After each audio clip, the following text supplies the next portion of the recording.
Welcome back to the Always Reading Book Club. It is your girl Kiki Reader, and we are diving back into the Unbroken Rain Fallen series by authors Shayla Black and Jenna Jacob.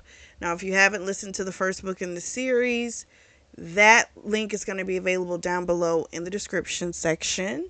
Once you finish that review, come and join us as we dive into book 2, titled The Break.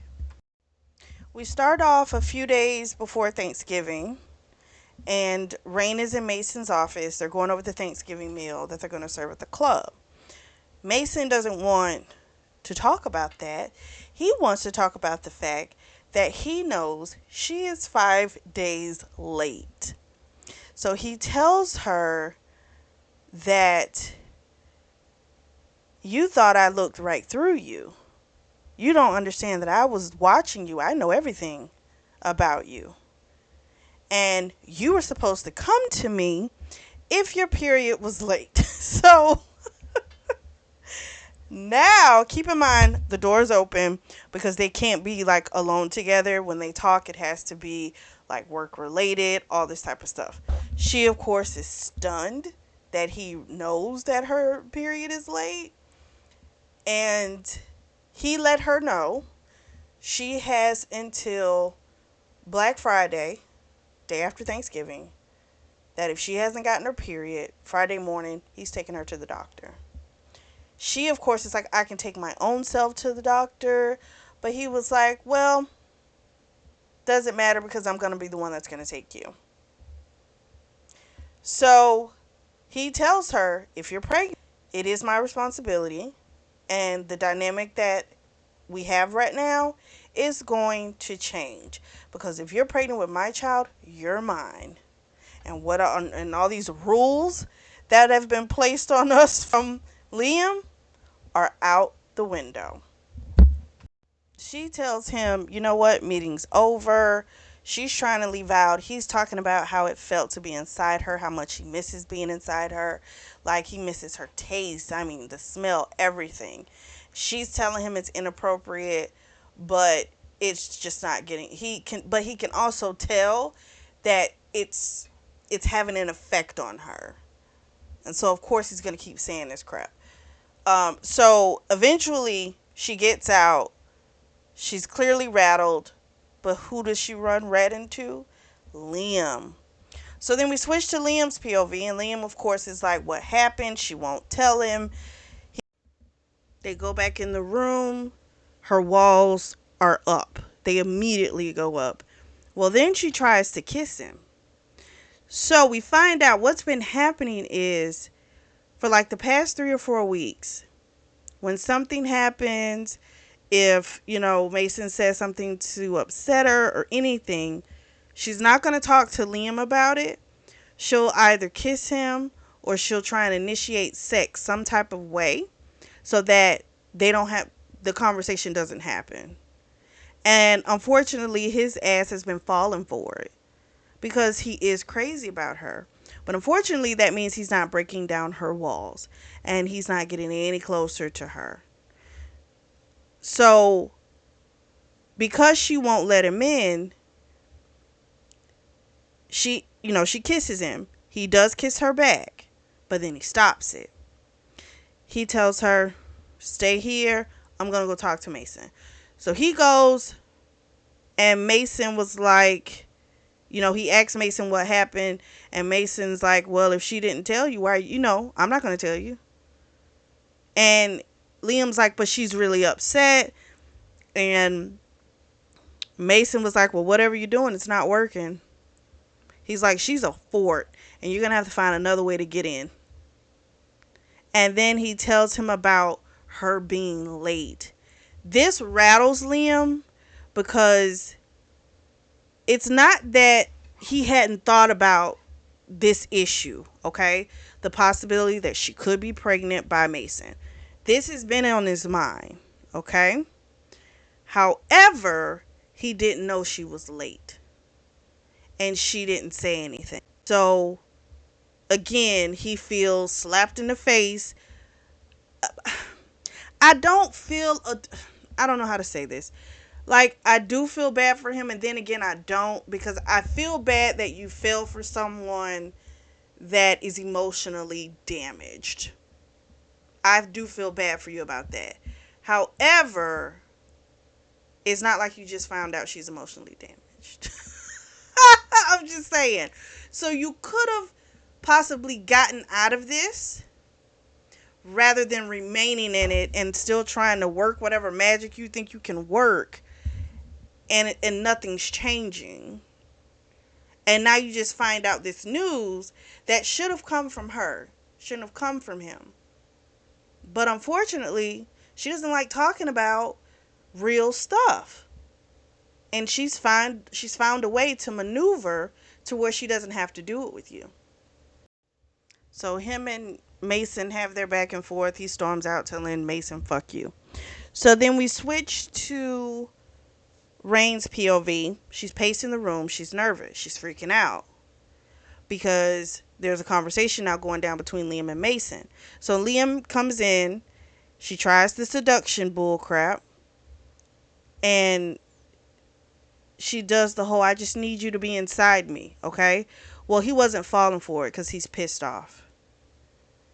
And he was like, you didn't tell me that you were late. And he let her know that he was pissed off, which I thought was good, you know. And he's like, so Mason's keeping track of your period, you know. Like, he knows your fucking cycle. Like, he's pissed. And he also got pissed because he finds out why she was even in that room with him.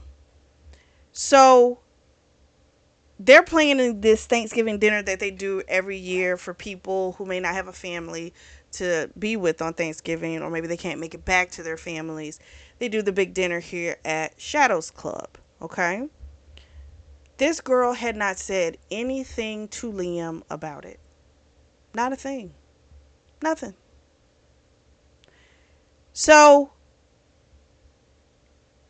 I get on that end why he's pissed. I do. Because you're supposed to be with him. You're not even, you know, there was no, do you have family? Like, where do you go for Thanksgiving? Like, there's no concern about him. The concern is about Shadows and Mason. Because that's what she's known for the past 6 years. Okay? Again, I don't fully let Liam off the hook because you know that is the situation. You're walking into a pre-made situation and you're getting upset that she won't make the room for you that she has for this other person, you know? And it's just not realistic. Now, yes, I do feel she should have said something to him, asked him, hey, what are you doing? Because we find out he had a surprise for her. And we don't know what the surprise is, but we do know he has a surprise for her.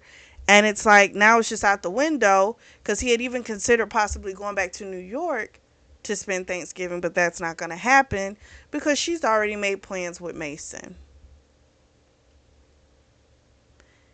And he was just kind of like, he pulled out a pregnancy test. Thus the reason I said he's had this on his mind. He pulls out a pregnancy test. Told her to take the test. She's like, I can't do it. He says, why? She says, because I'm terrified of what will happen.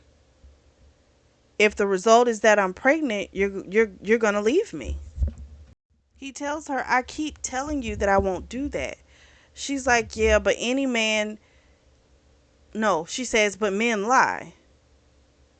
So he kind of went in on her, and he said, you know, I'm not your dad, and I'm not Mason, and I'm not whoever else lied to you. Have I ever lied to you? And she's like, no. And she, you know, she's terrified of losing him because he has treated her so wonderfully. He is terrific to her. So then they wind up having this punishment session because she offered up her punishment. So he smacks her ass a few times. He brings her to the edge. Then he makes her come. No, he makes her make herself come. And it was hollow. And he said, that's how I feel with you. And it really knocked her back because it's like, she keeps telling him like, I'm trying, I'm gonna do better. But he's like, when you say you're gonna do better, it means you're gonna find better ways to evade me and invade being open and honest with me. And he's and at this point, he's like, I keep trying to you, I keep trying to, and it's just, for what? You won't let me in. And he's like, no more sharing part of you. He said, no more. He said, you have until Friday to take that test. If you don't take it, I'm taking you to the doctor myself on Friday. He said, no more of this. No more giving me part of you. I want the full thing or nothing at all. We switched to Liam's POV, and he really is tired. The idea that he can, he's been able to open her up a little bit, but then it's like, then he has to start all over again because she just shuts back down, and he's exhausted. He doesn't want to give up on her. He loves her. He wants in her heart. And so he calls his friend Seth.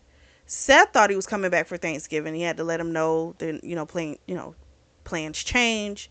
He goes in, tells Seth the whole ordeal. Seth was like, well, damn, all this is going on. Like, he made a comment to him, and he's like, kind of like, is this how it was with Juliet? Like, what is really going on? This is a lot of stuff that's like happening, you know? And he's, Seth knows Mason as well, and he's kind of like, is harboring about Juliet, you know, does he even know what made her off herself? He's like, because, he's never said anything. No one's really had a conversation with him about it. And Liam said he's never really opened up when I tried to talk to him. He would shut it down. So at some point you figure they don't want to talk about it, you leave them alone. Seth is like, you all are going to have to figure this out, because at this rate, this isn't good for anybody. You all have been friends for too long. You all have to get through this. You love the girl, because, Liam did admit to him that he does love her.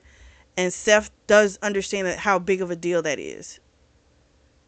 These are two people that just don't, he doesn't just love people. He doesn't just love folks. Same thing with our boy Mason.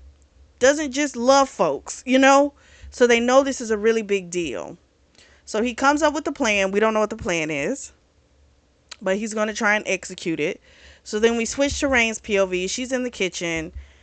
I think she's baking, because she does that when she's stressed. So she's made chocolate chip cookies, the spice muffins that Mason likes. She's baking up a storm. And she's in the kitchen. She's got on a tank top and some panties. So then, of course, she's stressing because Liam didn't come back to the room for the rest of that night. He didn't. She texted him. He didn't respond. She's distraught. She does not want to lose him. So Mason comes in, and he kind of forces her to talk. And she feels weird, of course, talking to him about the Liam stuff. She could tell when she would say it affects Mason, but he kept prying it out of her. So she was honest with him about it. And Mason just kind of told her that you got to stop self-sabotaging. And you've got to open yourself up to him, because otherwise, if you keep doing what you're doing, you're going to lose him. And that's when she was like, I can't lose him. I need him. And that made Mason feel some type of way. But he did tell her, but so then you've got to find a way to work through it. You've got to get through these problems. Again, for her, it's easier said than done. But I think when you realize the type of childhood she's had, she's just hardwired. I don't know. It just feels like, because we don't know everything that happened in her childhood yet. What we know is she was abused. We know that. We don't know to the depths of what happened, because she is messed up mentally. We switch back to Mason's POV. It's Thanksgiving. Food's being brought out. Rain set down this big bowl of mashed potatoes on the table, left out. He, of course, is looking at her ass. Liam was like, "You keep looking at her ass, and I'm gonna punch the shit out of you." Okay? So then Liam tells him she started bleeding this morning. This hits Mason really hard. He winds up getting up, going into the wine room, kind of punched the wall a couple times. He had all these thoughts about if she was pregnant with a girl or if it was a boy. And he didn't, he realizes how much he really did want her, to be pregnant, and now that can't be. So then he comes back, he's looking at Rain. Rain doesn't look too good. They get through um, most of the meal, basically the whole meal, and she keeps looking worse and worse. So he goes and gets her pills, puts them in front of her, tells her, take it. Liam's like, what the fuck is that, And he says it's her medication. She needs to take it. So come to find out, our girl has really horrible migraines. And he has taken her to specialist after specialist after specialist over the years. And they've given her these pills that can kind of help ease it a little bit. But she's got to take that pill, and then she needs to go in a dark room and sleep for probably like 10 hours. So that's when this really upsets Liam, because he wants to care for her, but he's pissed off because here again, Mason knows more about her than he does. But again, this should be expected. It's only been a fucking month. He's known that woman for 6 years. He's gonna know more about her. You can't change that. If that is a problem for you, then you don't go after the person you know. You knew that man had feelings for that girl. Okay? Let's just be very clear. You fucking knew. And you thought you could be the hero and pull the jealousy out of him to force him to admit to feelings that you knew your friend had, and now you're using that against him. And that again is where I'm like, I can't feel sorry for you, because this is how this is going to play out. So what winds up happening is they take her to her room. She had taken a pill, but she winds up, she looks horrible, as the description they give of her. And so they take her to the room. She winds up going to the bathroom and throwing up, but she locks herself in the bathroom. And Liam's like, break the fucking door down if you got to. So Mason breaks down the door and picks her up, takes her, lays her on the bed, puts a cold press against her head. Liam, of course, at this point is thinking like, I should just buy a fucking red-eye ticket and go to New York. And then he felt like, no, she's mine. It's time for me to, I take care of her. And so he tells Mason, thank you for what you've done. I got it from here. What I don't know, I figure out. So Mason put one pill on the fucking table and said, make her take that, since she threw up the other one. And so Liam was like, why are you taking the bottle? He said, if you need more, you come find me. That made me laugh. So he was like, once I get her settled, I'm going to come, you and me are going to have a conversation. And I'm like, I mean, they need to talk clearly, but I'm like, how is this conversation going to go? So we switched to Mason's POV. He's in the kitchen. It's a mess. He's like, oh my God, I really thought I was going to be able to take care of this. So anyway, Liam comes in. Liam punches him. Liam is like, I'm just fed up with all this constant bullshit with you. He just unleashes on him. He's like, you're the one making this shit hard for her. You had all these years to be with her. You wouldn't do anything. You kept fucking other people in front of her, but you wouldn't take her. You knew she needed someone. And then when I come along and I fall in love with her and I take her, you keep bothering her and you won't stop. If I could take her away from here, I would, but this is the only home she knows, and I can't do that to her. And you know it, and you use it to your advantage. So all these truths start to come out. He admits, our boy Mason admits that he definitely has resentment towards Liam, and it goes back to Juliet. So this is what happened with her. Well, this is the breakdown of it. So Juliet marries Mason. Mason, she did like whatever Mason told her to do. And she wouldn't communicate, which we picked up before, based on the little, information we got in the other book. She wouldn't communicate. She always acted as if everything was okay. So she saw Liam in a scene and she looked very like into it. So that made Mason approach Liam about a threesome or to start this type of situationship, I guess. It wasn't anything about exclusivity. However, Mason tries to make it seem like part of the reason why she offed herself was because she knew that Liam was fucking other women when he went on his business trips and stuff like that. And Juliet needed like a lot of attention. They could never give her enough. But apparently the way they describe it, they gave her a lot of attention, but she always needed more. When she offed herself, she left a note saying that she was 8 weeks pregnant and that she didn't know who the father was going to be and she didn't want to bring a child into this mess. She wasn't going to know whose name to put on that birth certificate and she would just rather not live. And so then afterwards, Liam asked him, how do I say it? Not asked him, but he's like, I tried to be there for you.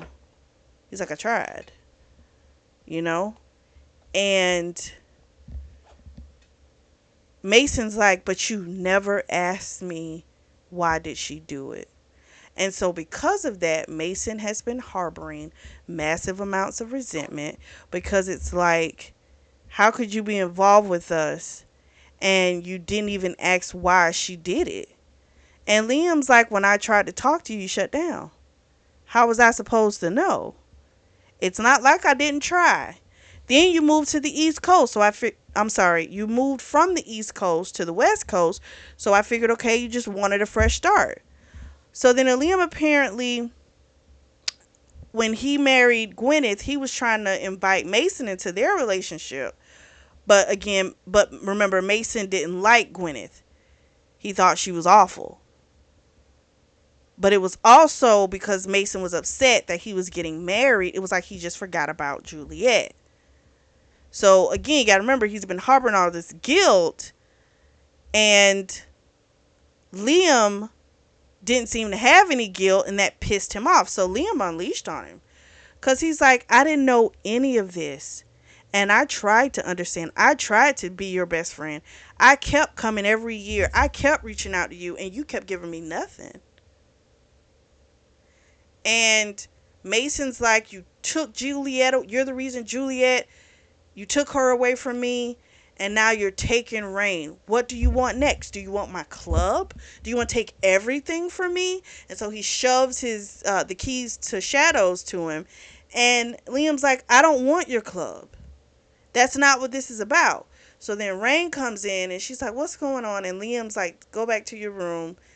And he's like, you need to lie down. And so then Mason goes, leaves from there. He goes drinking, and Beck comes in, and him and Beck are having a heart to heart.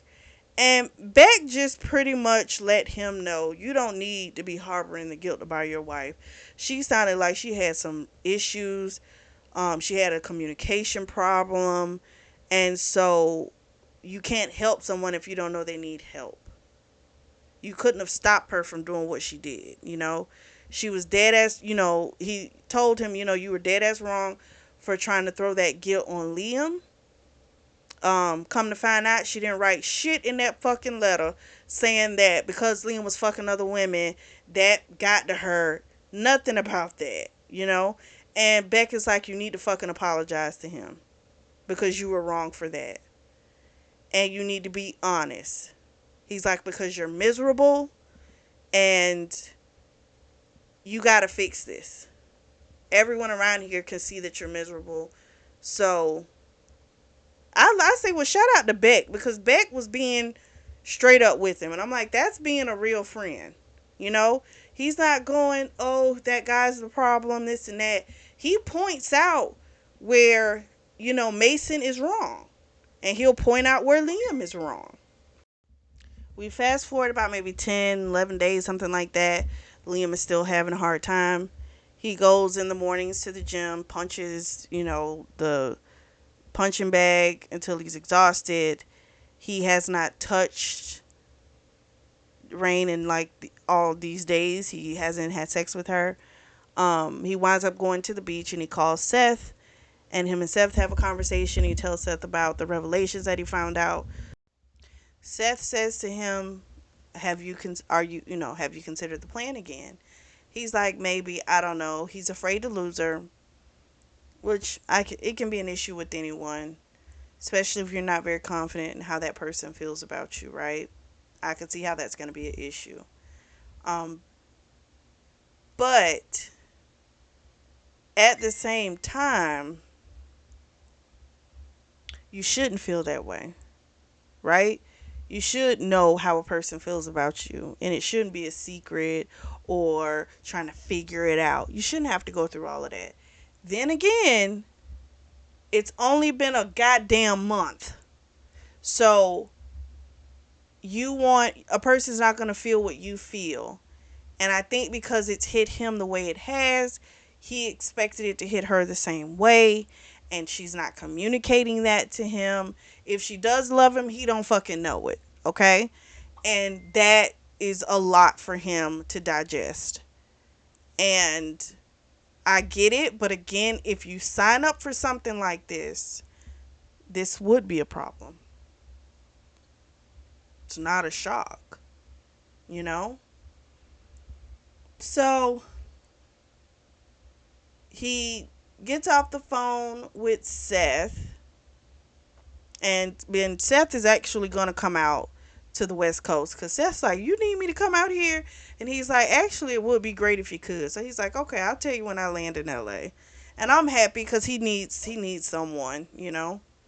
It's a third party person, but that is his friend. But they're looking at the situation because they're not in the shit, you know. And he definitely needs that.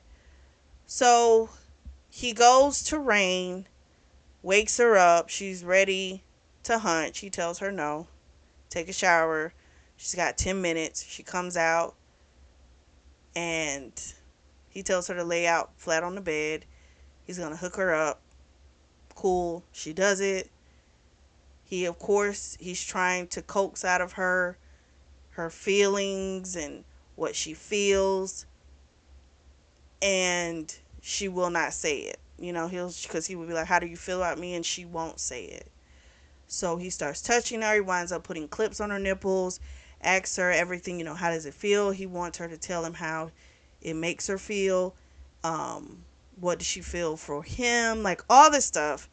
Eventually, what she was able to say is that she feels that he really cares for her and that he makes her feel like she matters. All this type of great stuff. He eventually, I think he winds up eating her pussy, and he tells her how much he loves her while they're fucking. He wants her to feel like everything, she's in his soul, and he wants her to know that. And how do you feel about me? Bitch didn't say a goddamn word after. So when she got up, he took the collar off her neck, and she was like, "What are you doing?" And he said, "You're not ready to be collared." He said, "I have tried and I've tried, and unless you want to open up, this just isn't going to work." He's like, "I shouldn't have to keep trying to pry this stuff out of you." And he said to her, what did he ask? I think he asked her flat out, did she love him? And she just said, but she couldn't finish the sentence. But now, of course, she's in defense mode, right? She gets accusatory. She's screaming at him, "I knew you were going to do this to me. I knew you were going to leave me. I knew you wouldn't be patient with me." And I'm like, first of all, even though it has only been a month, he has been patient with you. I don't think anyone normal would have kept trying to talk to her that long. I think they would have felt like you have too many things that you need to work out, too many emotions when it comes to not just your past, but the way you feel about Mason. That I think anyone else would not have attempted to do the fuckery, and he kept trying. And I just, again, I think he felt something intense. And I think you feel something that you've never felt before. You want that other person to feel the same thing. Here's the problem: that's not guaranteed, you know? And it drove him crazy. And the fact that she doesn't have a problem saying about how she feels about Mason lets me know, bitch, you don't have a problem saying how you fucking feel. You do not. You don't. You're not sure of how you feel about him, or maybe you just don't feel what he feels. You know, it's A or fucking B at this point. But he tried to reassure her that's not what this is.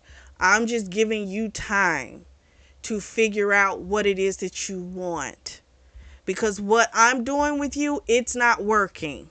So I'm giving you, without the pressure of being collared, I'm giving you the opportunity to take some time to yourself and figure out what it is that you want. But that's not what she heard. What that bitch heard: you took the collar off of me. You don't want me anymore. I'm not worth it. That's all. That's it. Doesn't matter what he explained to her. That is what the fuck she felt and what she heard. And that's not what he said. But I mean, and again, I understand him feeling like this as far as being exhausted. This is a lot of work, and it don't seem like it's really worth it. I'm just saying. That's my thought. We switch back to Rain's POV. She, of course, feels awful. She feels empty. She admits that she does love him. So she knows to herself she does, but she can't say it to him. But what it is she feels like she cannot give him what he needs. He's asking her to change who she is, and she can't do that. And so it's at best at this point for her to just leave. So she packs her stuff in her little suitcase. The car she drove is actually in Hammer's name, so she just left the keys to the car as well as to Shadow's on her desk in her room, and she left. She went back to the town where she came from, which is about a 20-minute ride away. She called a cab. She found a little motel. She had to wait till she could check in, and she decided to go to a diner, which was depressing to eat alone. But what was she gonna do? I mean, hell, as much as she missed them, she knew if she called them, she didn't have anything to say. She didn't. So then we switched to Mason's POV, and he's taking a shower, and he decided he's going to apologize to Liam for dumping all that shit on him, and then he's going to go to Rain and tell her that he loves her and he wants to be with her. And so he goes to get some coffee, but there's nothing there. He had knocked on Liam's door, nothing. He goes outside and sees Liam. He talks to Liam. He apologizes to him. They have their back and forth, but he realizes something is off with Liam. So Liam tells him what he did, and Mason loses it. He's like, why would you do that? She's going to think you don't want her, and that she's not wanted. She doesn't hear anything else. She hears that one thing, and that's it. So he was like, I told her not to leave. I told her I was still here for her. I was giving her space. And Mason was like, but that is not what she hears. She hears something else. They go to her room, hoping she hasn't left. He sees the keys on her desk. And because, our boy Mason has keys to everywhere. And I mean, this is his place. Let's just be honest. He would have a key there. And because Liam was like, why do you have a key to my sub's room? And he's like, she's not your sub anymore. And so he sees the keys on the desk. They go to the security room. They look at the footage. They see the cab. They get the cab ID number.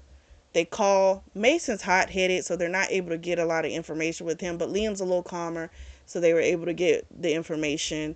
And they realize she's going back to her hometown. Well, shall we say Mason realizes that, because remember, Liam don't know enough about her. So Mason thinks she's going to probably go confront her father, and that's not a good thing.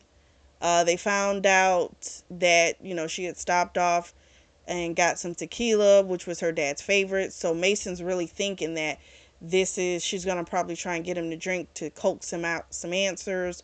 You know, this is not going to be good. Mason has set an alert for her bank account, for her phone as well, her location, because she's turned her phone off, so he can't find her. So they're going to drive to the father's house, and Mason pulls out an envelope and gives it to Liam, and he was like, yeah, this is how bad it was with her father. We switch back to Rain, and she saw the hospital, which is where Beck works, so she decided she was going to go see him. He came out. He's like, what's wrong? She's like, no, it's okay. He's like, no, it's not. She's like, oh, I'm sorry, I shouldn't have disturbed you, that whole thing. And he's like, tell me what is wrong. And she's like, I just want you to call Liam and Mason, let them know I'm okay. They don't need to look for me. I'm all right. He says, hold on. So he tells his nurse, cancel all my appointments, reschedule them. But there was one appointment that had already been rescheduled, so he had to take it. So it's going to be about 15 minutes. So he tells her, Princess, go down to the cafeteria, get you something to eat, and I'll be there. And she's like, you're not going to call them, are you? He says, I'm not going to call them. But go down to the cafeteria and get you something to eat. That's an order. So she didn't have any cash because she spent all that on the tequila bottle. So she swiped her card. And of course, she felt like calling Liam, begging him. But then it's like, again, what are you going to beg him for? You're not going to change. You're not brave enough to tell him about your past fully. You're not brave enough to tell him that you love him. So what's the point? It's just going to start the bullshit all over again. So my thing, get yourself together, and once you do, then we can go back to something. But right now, leave that man alone. That's how I look at it. So we switch back to Liam's POV. He's looking through the envelope, crushes him. The level of pain, it was heartbreaking. The pictures, the damage that girl had suffered at the hands of her own father. He beat that girl to a pulp. There were marks on her thighs, so they know he tried to force himself on her, but Mason was like, he didn't get her. He took her to the hospital.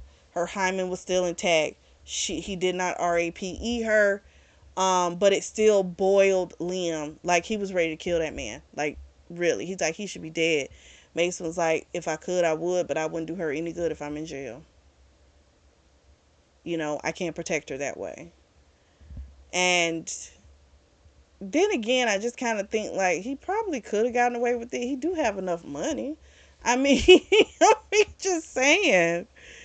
Um, One of our earlier series, I forget the name of it. It'll come to me later. But with Gideon and Eva, he got away with it. There's ways. Just saying. Because this man is awful. Then we find out another bombshell. He's been paying this man $2,000 for the past 6 years. Because Liam thought, oh, you paid that until she turned 18. He said, no, I've been doing that for the past 6 years. He took pictures of what happened so he could have proof of what the father did. The father, of course, was like, I could have you turned in because she's a minor and you run a sex club. Because what would have happened is she just would have went to the system, you know. And so this way he could keep an eye on her and she would be okay. So he gave him hush money. So they pull up to the house. The dad opens the door. He's in his 60s and he looks like he's 80. Eyes are red, stomach bloated. There's on his cheek where she stabbed him. He still has a mark. First thing he says is, what, the little bitch ran away from you too? Liam went through the fucking house. The house was like a landfill. Liam almost threw up. It was awful. Um, Liam was ready to beat the man up. He was ready to go to jail. Like, he was ready to do it. But again, Mason's like, if we do that, we can't help her. We cannot help. We can't find her behind bars. So they got a ping because she used that credit card. And Mason's like, let's go. And also another thing, while they were there, the father, he had even admitted to trying to rape her. He made the comment, she was a good looking girl. Her mother left. What else was I supposed to do? So right there, we already know this is probably the most deplorable person ever. And I'm still stuck on the fact that the mammy, the sister, or the brother, none of them ever tried to come and get her out of that. Like, they got, and I don't want to knock them for it because they were abused as well. And they just tried to get free, but she was the youngest, which she couldn't do as much as they could. So when they became adults, why would you leave somebody there to get all of that wrath? I don't know. I don't know if they're going to tell us anything. Um, I don't know, but that rocked me a little bit. I'm like, oh, this man is awful. So if he was doing that to her, God knows what he was doing to the other sister, the other brother, and the mother. For the mother to leave and leave her kids, I say, well, shit.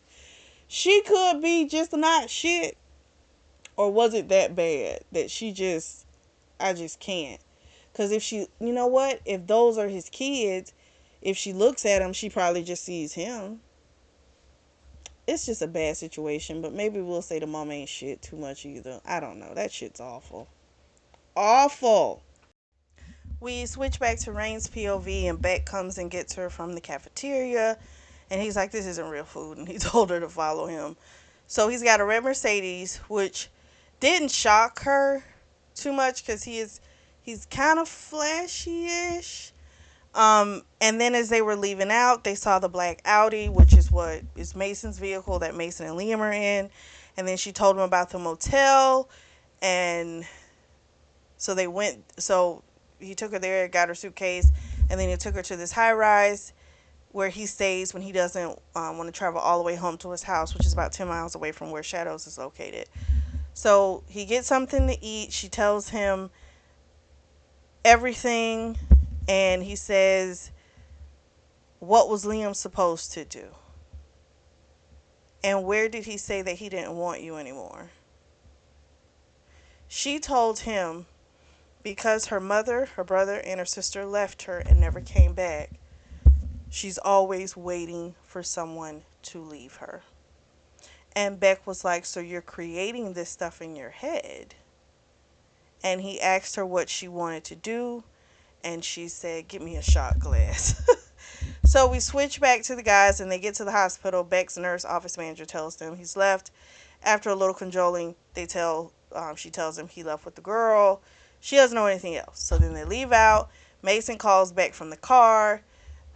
Beck is joking with him, but he tells him she's safe, and when she wants him to know where she is, when she wants to talk, they'll reach out, they'll talk. So Liam's freaking out, but Mason had to kind of calm him down and let him know she's in a safe place. Beck wouldn't do anything to hurt her. Then later on, Mason and Liam have a little convo. Seth arrives. This stung Mason a little because Liam used to come to him when he was going through stuff, but now he's confiding in Seth. At the same time, it meant that Liam was desperate to try and help Rain, you know? So then Seth gets there. He's ready to see Rain because he wants, to get filled in on everything on her end. And so he's like, do you think she'd be willing to talk to me? And they were like, well, we don't know. She's already rattled. We don't know. Not sure if she'll talk to someone else or not. They know Beck is with her. They know she'll confide in him when she's ready. So Mason sends a text, and it's just kind of like, hey, can you give us an update on her? We switch back to Rain's POV. The next day she wakes up, a little hungover. Beck talked to her. She made him breakfast, or it could have been lunch by the time she got up because it was like midday. She had made a decision. She wanted to go see her father, deal with her past. So Beck is like, that's fine, just as long as you know I'm going to be there with you. Even if there's just a little distance, I'll be there. And he's like, I'm bringing my gun too. So they go, and the dad opens the door, and Beck stayed back a little bit. And even though the father looked older, still had those same blue eyes, which were just like hers. And so she winds up finding, what did she say? Well, the dad was like, "Oh, what are you doing here?" And he was like, those guys already came looking for you. You know, what, you keep whoring around. You're opening your legs for everyone. Just all kind of crap. And that's when she kind of went batshit and just started hitting him. And then he grabbed her, and she had faked like she was cowering to him. But then she stuck him a couple times and kicked him in the balls, punched him. She beat him up, broke his nose. So she told him, she never wanted to see him again. He was a wretched old man and all that type of stuff. So they leave from there. They go back, and she makes dinner for Beck. They talk, and he just kind of tells her, they both love you. Why are you so against having both of them? And he's like, sounds like that'll fix everything. So we do find out that old girl has had fantasies about having both of them, but she doesn't think it's possible. And Beck's like, maybe you need to let it known that it can be a possibility, because you got to figure this out. So a couple of days or so have gone by. They go out after he had made his rounds and stuff like that. He got home late, around 8, so they go out to like this Mexican and margaritas, and he just kind of talked to her. He's really good at talking to her. He's really good at breaking it down for her. And so she decided she knows what she's going to do. So we switch back to Liam. Mason's there, Seth's there. Liam's in his own world. He's thinking about the home that she grew up in and how horrible it was. And if he'd known all this, he would have taken a different approach. He would have never taken the collar off of her, you know. But I honestly believe he needed to do that. I think she needed to know that the behavior wasn't okay, and she needed to run. She needed to know that they would come after. I think all of these things kind of needed to happen because everyone has in their brain they don't fully know what the other person feels, you know?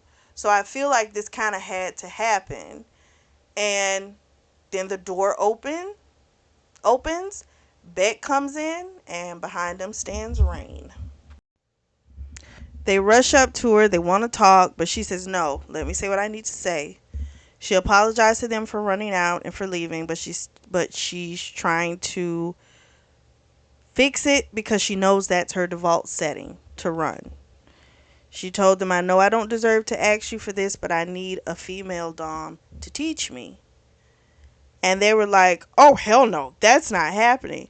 She thought maybe a female dom, because she knew they couldn't watch her with another man. Like giving her over sexually or giving her power to another guy, they could not handle that. So she figured a female dom, they could probably tolerate it. Um, they show their ass. They're like, "Nope, that's not happening either." They stomp off. They start drinking, and then Seth comes up to her, introduces himself, tells her, "I'm sure you're tired. How are you feeling? You should get some rest." He's like, "I'll walk you." She, of course, has a smart remark. "I can walk myself." He said it wasn't a question. She realizes he's a dom as well. So she takes a shower. They talk. And Seth puts out the idea about having both of them. And she admits that, if she could do that, it would be perfect, because she loves them both. He leaves. We switch to Liam. They're getting drunk. Beck's in there. Beck's drinking beer. Liam's drinking scotch. And I think old boy Mason is drinking tequila. And they don't want to share. They're like, no, they want her to themselves individually. Um, but Seth is like, but it's not about you. It's about her. And If she picks one of you, it's going to deny her another person that she loves, and that's not going to work. So, you working together, you might be able to keep her. But if you keep going at this individually, you're going to lose her. It's just a matter of how long it's going to take. So Seth lets him know someone's going to pick her up. Like, someone's going to come in and get her if you all cannot get on the same page. Seth was like, shit, I might even do it. I was like, oh, damn, we don't need another one. So Liam's listening to what they're saying, and he's like, you know what? We got to seriously consider this, you know? And so they both come to the conclusion. They do a lot of back and forth, but they do conclude that if this is what will help her, um, then this is what they'll do. So they have an alternative to getting her a female dom. They agreed to put the things in the past. Um, if they have any disagreements, they're not going to do it in front of her.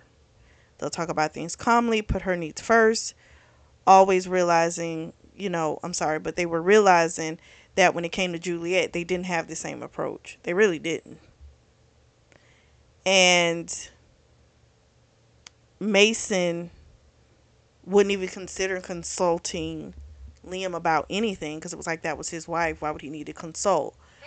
But it's like, then again, I'm kind of looking about with the wife, Juliet. I think she might have had some issues, but if he needed things the way he said, which was, you talk when I want you to talk and all this type of dumb shit, I say that because how would the woman feel comfortable talking to him?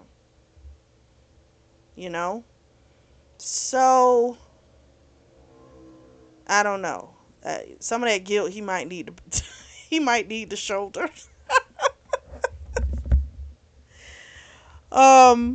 When they, did what they did with Juliet, they never sat down and had boundaries and talked about this type of stuff. They didn't.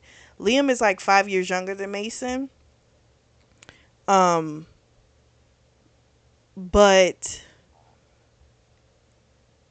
Mason would be like, well, you were young and you were X, Y, and Z. But like she said, but like he said, I'm only 5 years younger than you. So I could have handled, if you had told me more of the things that were going on, I could have handled it. That was a cop out. I think Mason didn't want to face a lot of, Mason don't like facing stuff. So if he couldn't do it with this, I know he wasn't doing it back then because he had more strict rules when it came to Juliet, because Juliet was actually his slave. We find out that Liam bought a house. That was the surprise that he was going to give her on Thanksgiving, that he had bought a home. So he was more so going to prove to her that he wasn't going anywhere. And then we also find out Mason hasn't been fucking anybody. Like, ever since his night with Rain, he has not been with anyone. And so it's good, they're talking about the different things. I personally think there's going to be a little jealousy. That's the part, I think that's that kink that's got to get worked out.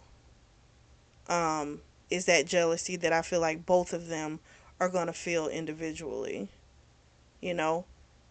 So let's see what happens. So then we switch to Mason's POV, and he realizes this is the best situation. At this point, Mason will take her any kind of way that he can. Liam has been able to pull something from her. Now, Liam has been soft with her. Some things that he wouldn't allow, because when he found out that she was using sex to, like, not talk about stuff, he flew into a rage, because he's like, that's the type of shit Juliet would do, X, Y, and Z. But Liam's like, Rain is not Juliet. I don't think we have to worry about her offing herself. We just have to worry about her. She like to run, that's her problem. So they're going to approach her the next morning as a united front, and Mason also knows that Liam kind of help, like Mason needs total control. That's the reason he's like he needs a slave. So Liam kind of helps like curb that for him, because now there's someone there to say you're going too far with her, right? I don't think Liam ever felt comfortable enough. He could see that Liam felt some type of way different times with Juliet, but again, that was Mason's wife, so he couldn't really say anything. But this is a different situation to where they equally have something to say. So if you're going too hard on her or you're doing too much, there's someone there to stop him. Because like I said, that's another issue going on. You know, that you need absolute control, or something. No, there's something wrong with you. Period. Because Mason gets really high off of having complete domination over a person. So anytime you have an extreme, there's a reason it goes all the way left. The same thing when we talk about Rain. Rain goes extreme because of the trauma she had. So I'm wondering what the hell happened to Mason. At some point, he did not have control in his life. And so now he needs it for a certain reason. So I wonder if they're going to dive into that reason of why he is the way he is. They might not, but I'm kind of curious because I'm like, his extreme dominance thing, there's something going on with that. There really is. I'm just glad he won't be able to hurt Rain because there's a buffer there, you know? There's someone there.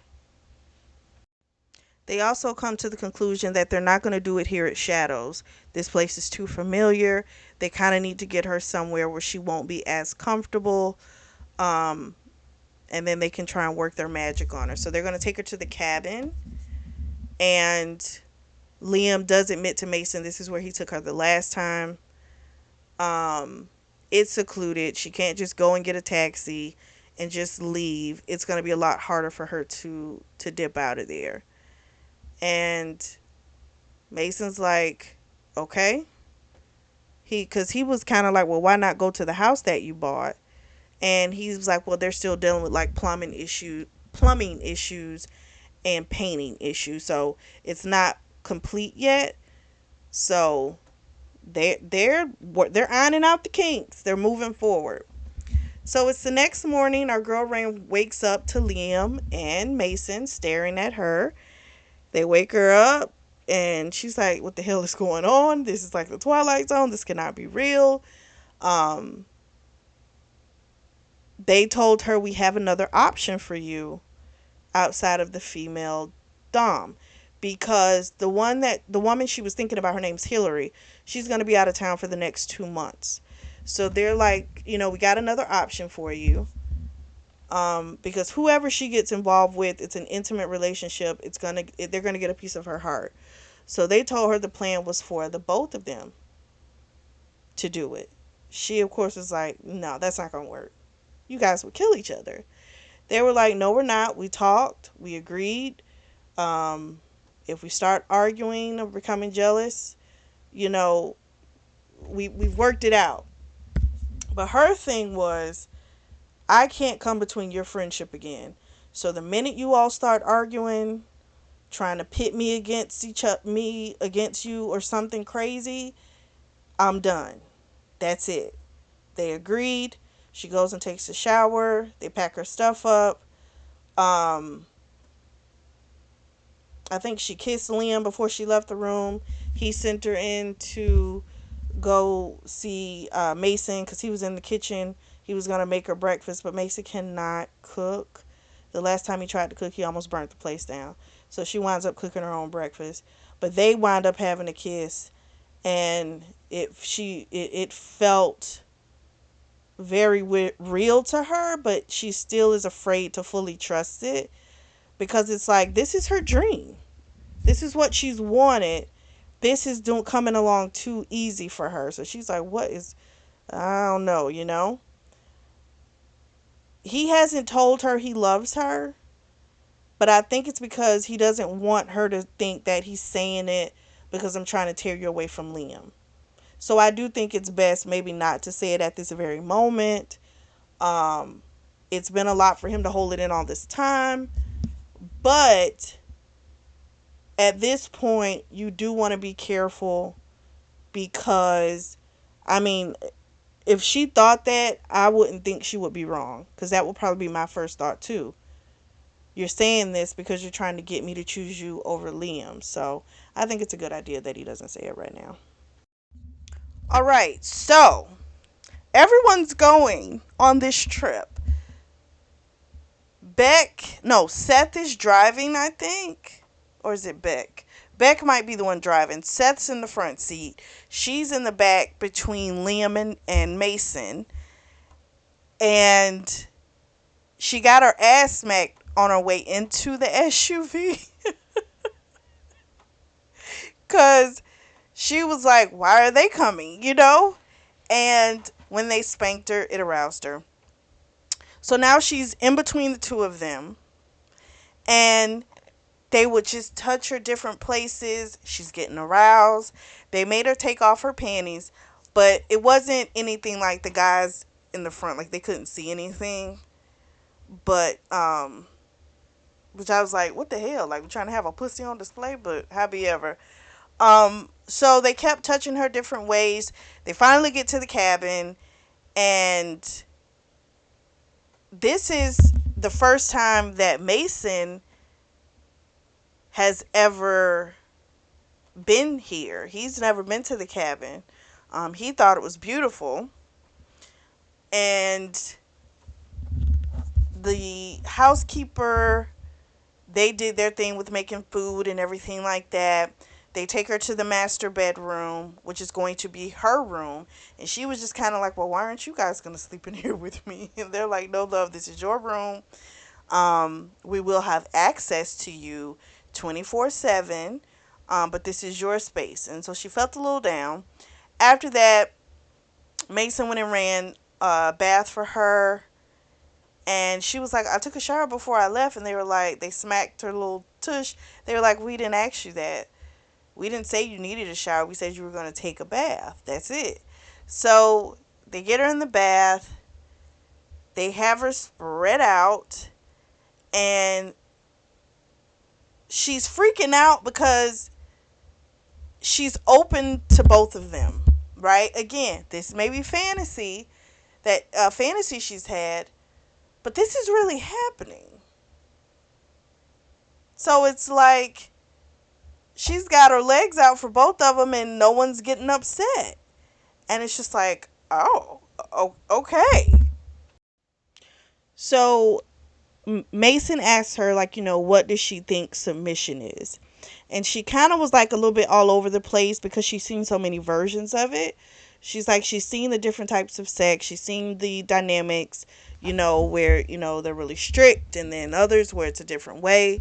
And Liam kind of thought about the fact that he never asked her that question. He just assumed that she knew exactly what submission was because she had lived at shows for 6 years. And so after her bath, Mason shaved her pussy. She had a little landing strip, but Mason was like, I don't want anything down there when I eat your pussy. So he shaved it. So then Mason went and got her clothes. They went outside to get a breather, him and Liam.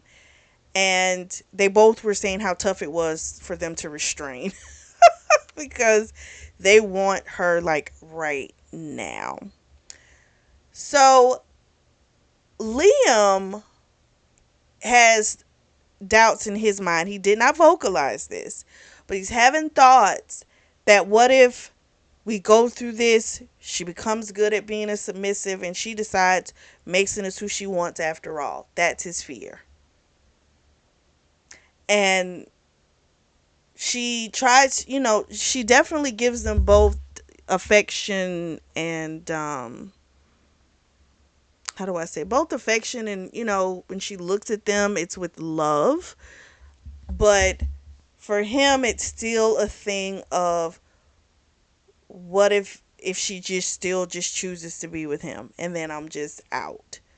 But I don't know. I don't know what she's going to do at this point. So we switch to Rain's POV. She gets ready for dinner, but the outfit they told her to put on was like this black lingerie. She fixes her hair, nice curls, some lip gloss, some mascara, comes down, and she thought she was hungry when she got down there, but she's sitting between Liam and Mason, and they're like rubbing up against her, and the little appetite that she had is gone because she's just horny. So they notice that she's just kind of moving her food around, and she's like, I'm just not that hungry, you know?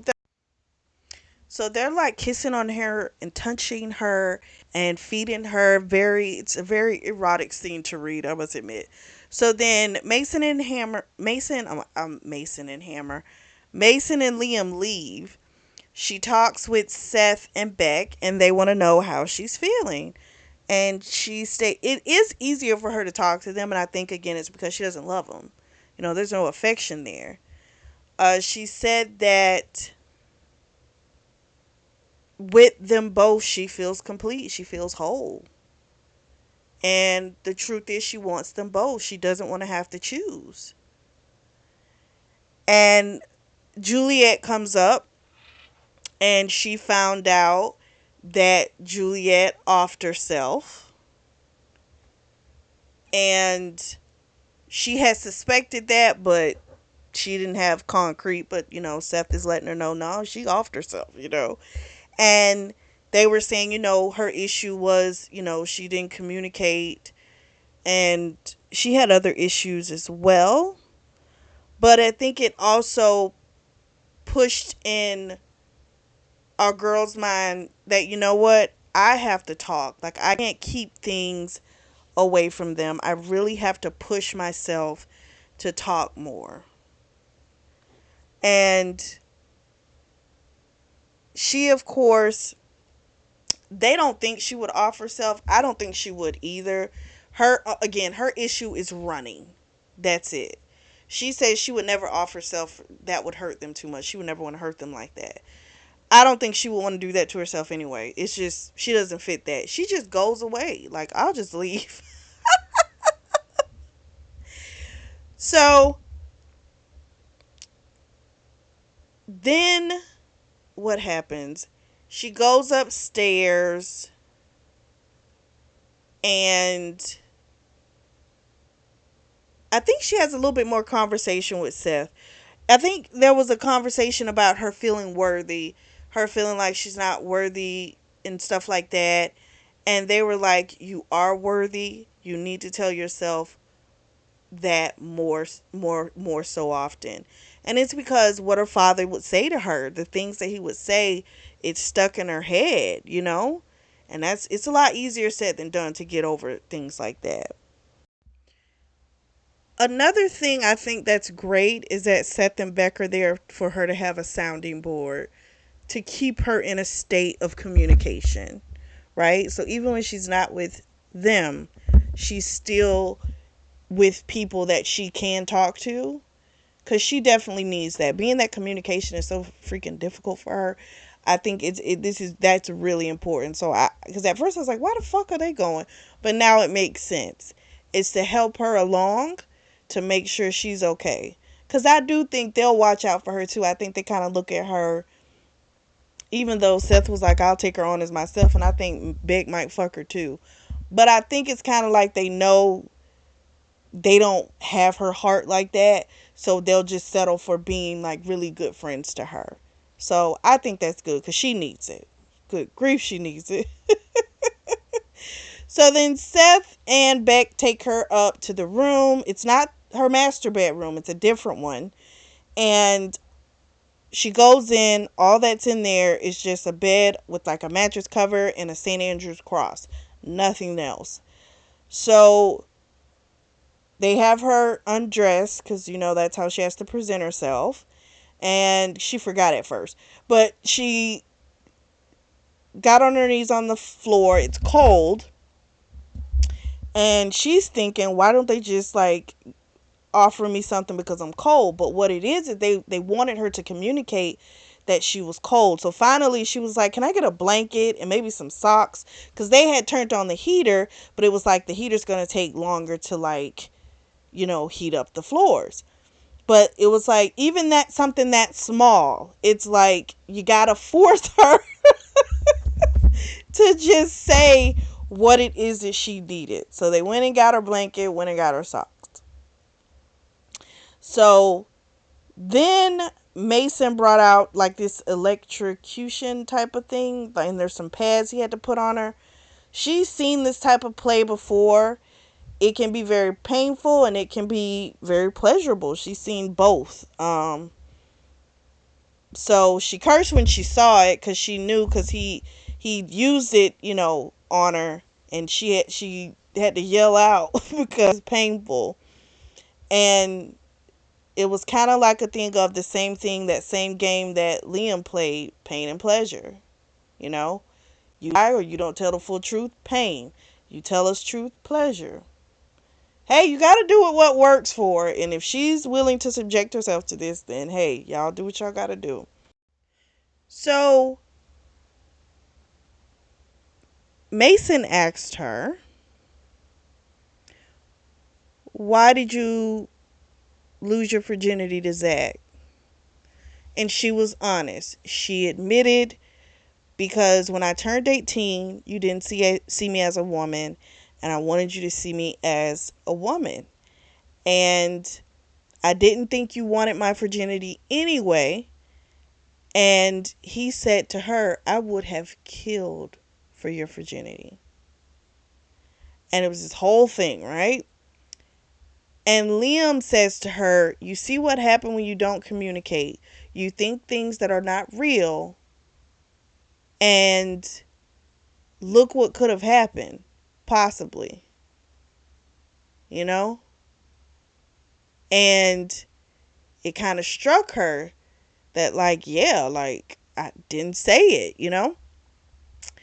So then we get a revelation. She's talking, and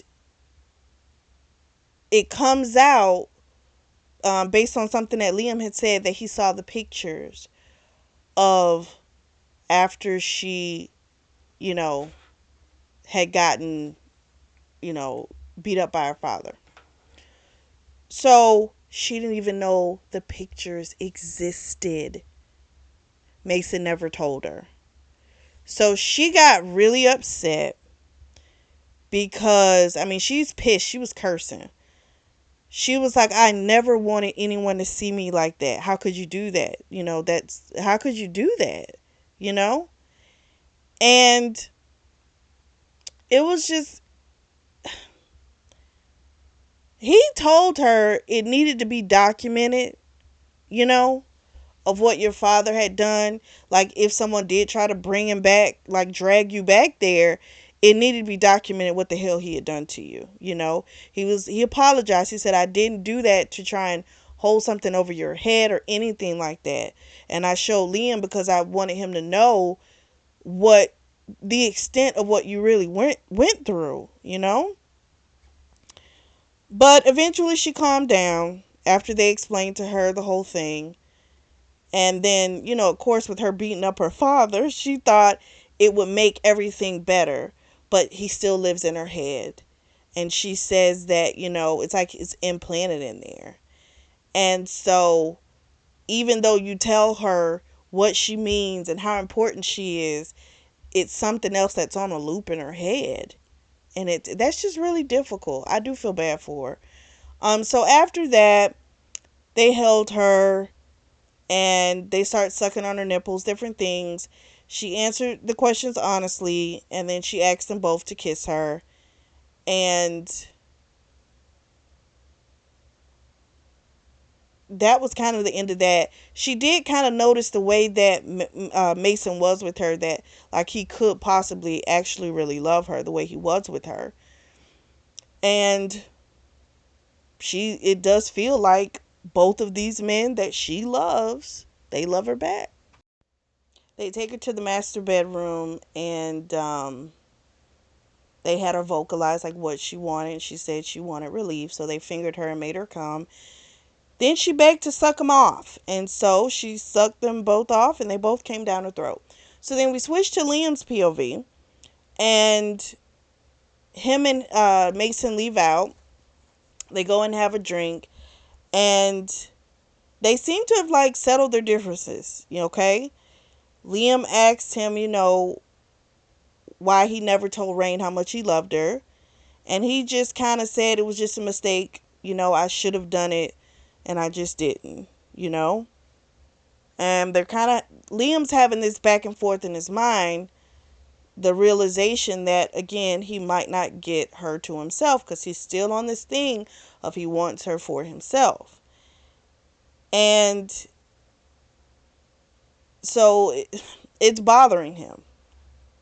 Seth and Beck come up, and they really are there to try and help, but they do let him know like tomorrow, like it's gonna not be like today was a good day for you guys with her, but tomorrow might be a little rougher.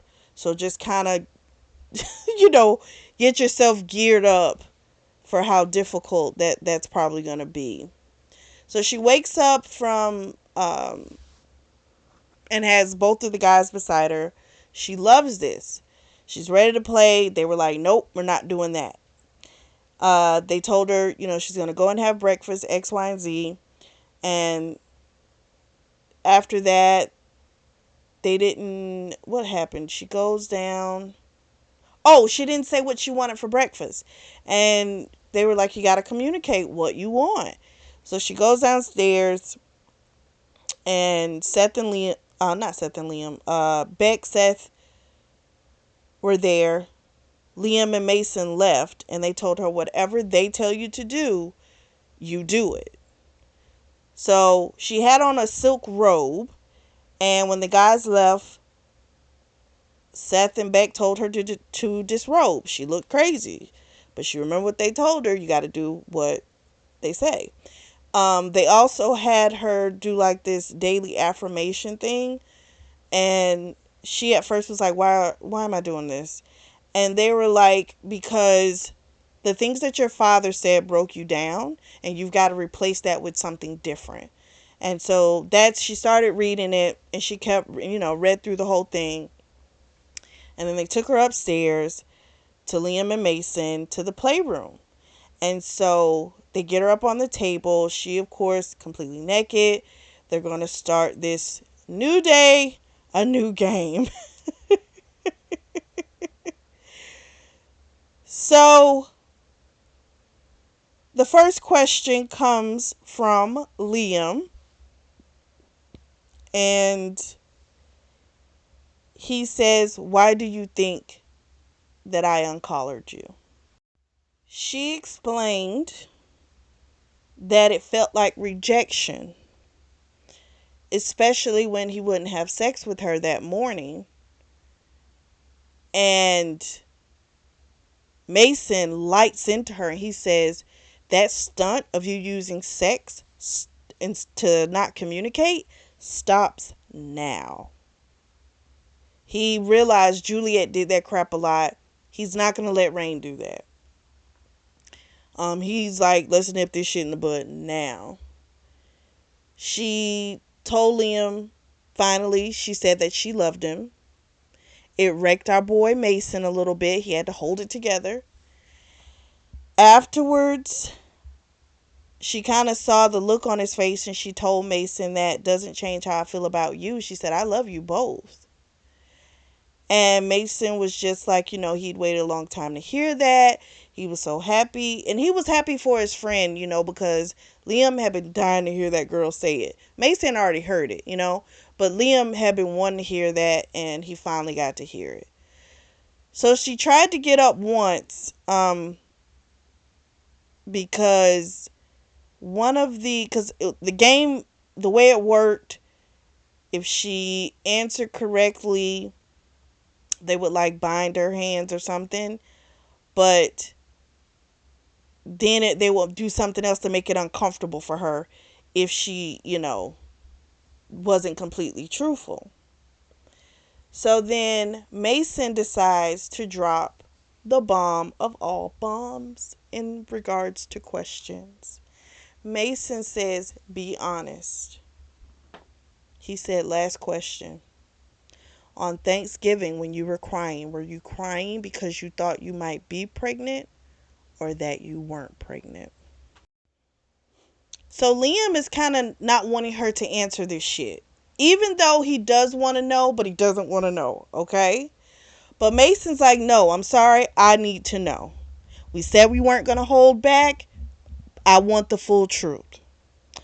So basically, what she said is that she's always loved him, and yes, she wanted to have his child.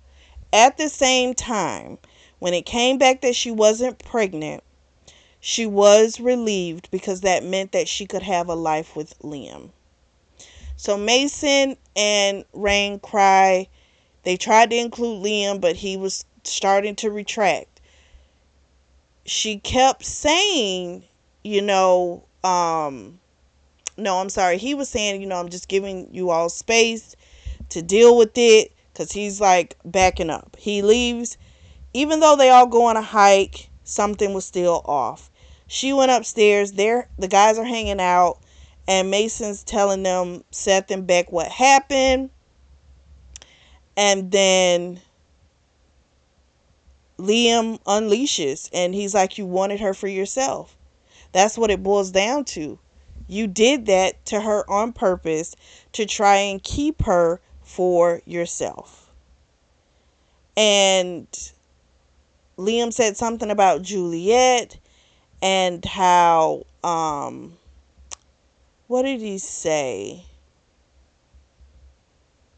He said something, I can't remember, but what's bothering him is he now knows it's never going to be just him and Rain. That's not going to happen, and he's pissed off about it.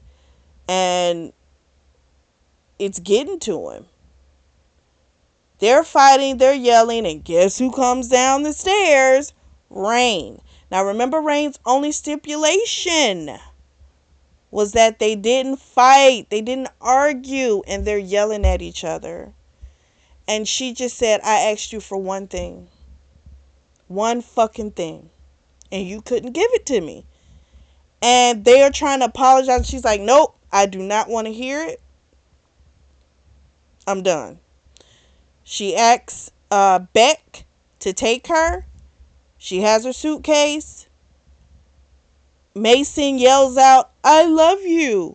And I'm like, why do that now? This comes across as desperation. You're only saying it to keep her there. It doesn't seem legit. And that's exactly what she said to him. So now you love me when I'm leaving? Now you can say it? So she leaves out. Seth is like, give her time. Beck is just going to give her some time. Talk to her. Give it a couple of hours. But you two have got to work this shit out. And so he says, you know what? You want to fight so bad? Go outside and just have a fist fight. Get it over with. So they did. They go outside in the snow and have a fight until they get tired. They come back in.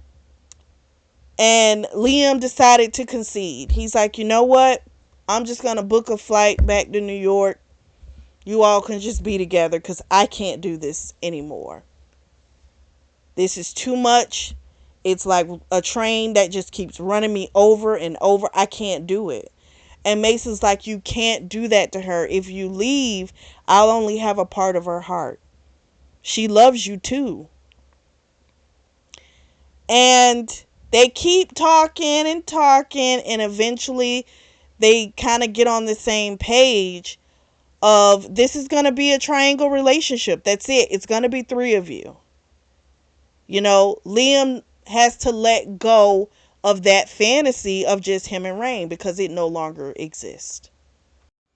So Beck takes her to a little bar. They have a conversation. And he kind of lets her know, what did you expect?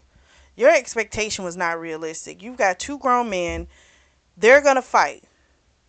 You know? And she's like, but they promised me. He said, yeah, but they've got a lot of things that have not been resolved. So it's got to happen. They got to get through it. And you got to be willing to listen, you know, to why it happened as well. And so she figures out what the next plan was going to be, the final step in this um, submission camp. That's what I would call it, submission camp. Is that they were going to give power over to Seth and Beck and see, and see how she would do with giving over control. And she's like, but that's stupid because I do trust them. Trust is not an issue for me. It's more so trusting that maybe herself, or that trusting, of course, that someone can feel something for her. But she's like, no, that's not going to work. She's like, no. Because I don't think it apparently it wasn't going to be anything sexual, but it was, she was going to be naked in front of him. So I don't see how they was going to be okay with that anyway. But anyway, she tells him that's stupid. That's not going to happen. Um, she's like, I've seen that play out in the club, and nah, that doesn't work. But she's got a plan. So when she comes back, she tells them that, how did she put it? She's like, I hope you got all of that fighting out of your system. She tells them because this is what's going to happen. First of all, that exercise you are going to do, that's not going to work. You want to have a real conversation about everything, we can do that. But that idea you all had, that's not going to happen. But what she tells them is that